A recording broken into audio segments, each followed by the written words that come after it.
This video is not for everyone, but it is deliberately for those who need to hear it before stepping into 2026. And as I continue speaking, if this resonates, keep listening. If it doesn't, scroll past. If I had a nickel for every time someone told me I was crazy for listening to my intuition, I would be rich. But I would not be as rich as I am now.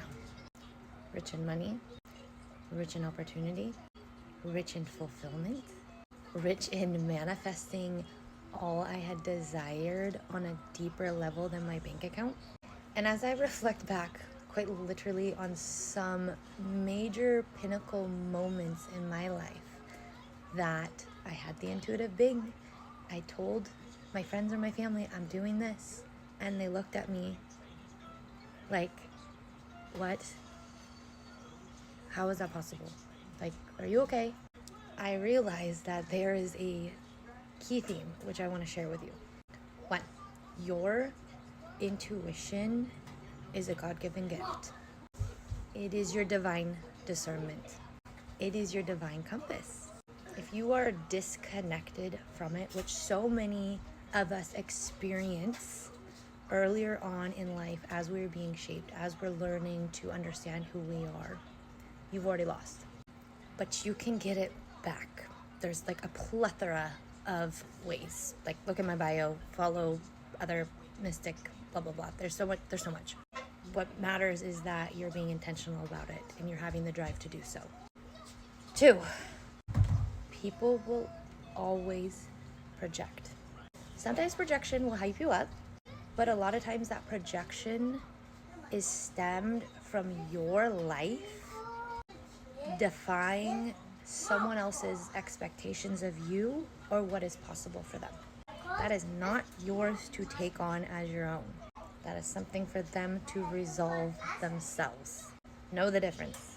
Like, I should probably make a list of the things I can think of off the top of my head that were quite literally wild, but I did it anyways. For example, when I was 21, I wanted to go to California, and at the time I was living in Alaska. Like, when I was 21, I had this draw to move to California, Southern California in particular. My parents thought I was crazy because at the time I was living in Alaska and I had just moved in there the year prior. And I just had this intuitive being. I want to move to Southern California. I want to attend the Aveda Institute of Los Angeles and pursue hair. I literally made a vision board on my wall and I literally made a map of California, a map of Alaska, and I made these like yarn strings to specifically where I wanted to go.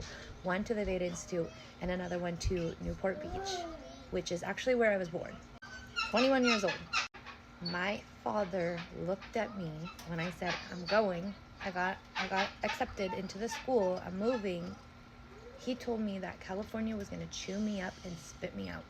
At 21 years old, hearing that from my own father was a little bit kind of like, ugh. And yes, I had that moment of, am I going to be okay? And I will say, there was definitely ebbs and flows, but I fucking did it. And I surpassed any idea or dream I could have ever imagined doing that. Even my parents were shocked. Like, 5 to 10 years into what I created down there, my parents to this day were like, I cannot believe you just like picked up and did that. So in making this video, I am holding the intention that this crosses the feed of who needs to hear this, who needs this reminder, who needs to hear this on a soul level before walking into 2026, because this is the year that changes everything.